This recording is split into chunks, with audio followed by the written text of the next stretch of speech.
गांव की सुबह हमेशा की तरह शांत थी। पक्षियों की आवाज, मिट्टी की खुशबू और खेतों में मेहनत करते किसान। उसी गांव में रहते थे रामू काका।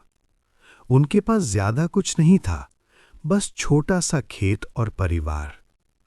वो खेत ही उनकी पहचान था, उनकी इज्जत था, उनका सपना था। रामू काका दिन रात मेहनत करते, धूप हो या बारिश, वो खेत नहीं छोड़ते। उनकी एक ही चाहत थी, मेरी बेटी पढ़े और अच्छी जिंदगी जिए। बेटी पढ़ने में तेज थी। वो हमेशा पिता से कहती, बाबा, एक दिन मैं आपकी मेहनत का फल लौटाऊंगी। रामू काका मुस्कुरा देते। उन्हें लगता था बेटी बस दिल रखने के लिए बोल रही है। लेकिन किस्मत ने अचानक करवट बदल ली। उस साल बारिश कम हुई, फसल सूख गई, उधार बढ़ गया, घर में चिंता बढ़ने लगी। साहूकार रोज दरवाजे पर आने लगा। एक दिन उसने साफ कह दिया, पैसा दो नहीं तो खेत जाएगा। ये सुनकर रामू काका टूट गए। रात को आंगन में मिट्टी हाथ में लेकर बैठते, आंखों से आंसू गिरते। सीता सब देख रही थी, पिता का दर्द, मां की चिंता, घर का सन्नाटा। एक रात सीता ने फैसला कर लिया। सुबह उसने पिता से कहा, बाबा, खेत नहीं जाएगा। रामू काका बोले, बिटिया, ये बड़े लोगों का काम है, तू नहीं समझेगी। सीता बोली, मैं आपकी बेटी हूं, हार नहीं मानूंगी। अगले दिन से सब बदल गया। सीता सुबह पिता के साथ खेत में उतरने लगी। हाथों में छाले पड़े, धूप लगी, लेकिन उसने कदम नहीं रोके। शाम को वो गांव के बच्चों को पढ़ाने लगी। थोड़ा थोड़ा पैसा आने लगा। गांव वाले बातें करते, लड़की खेत में काम कर रही है, क्या जरूरत है। लेकिन सीता चुप रही। उसे लोगों की नहीं, पिता की चिंता थी।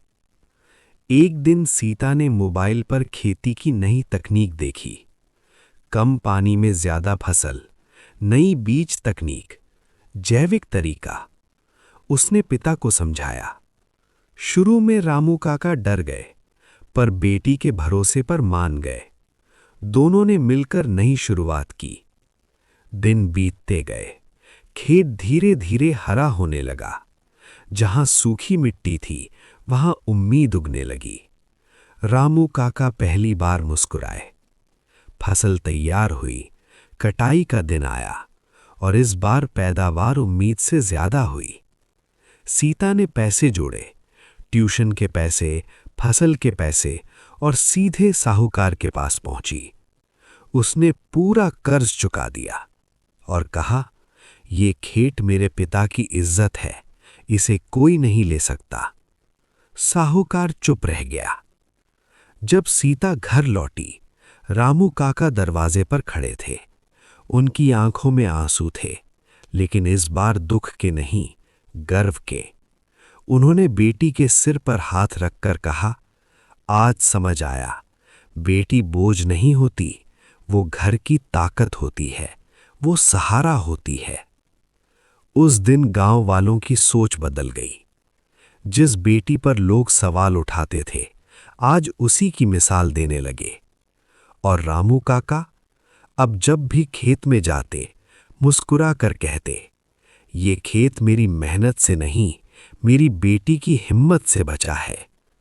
मैसेज: बेटियां कमजोर नहीं होती, उन्हें मौका मिले तो वो घर, खेत और सपने सब बचा सकती हैं।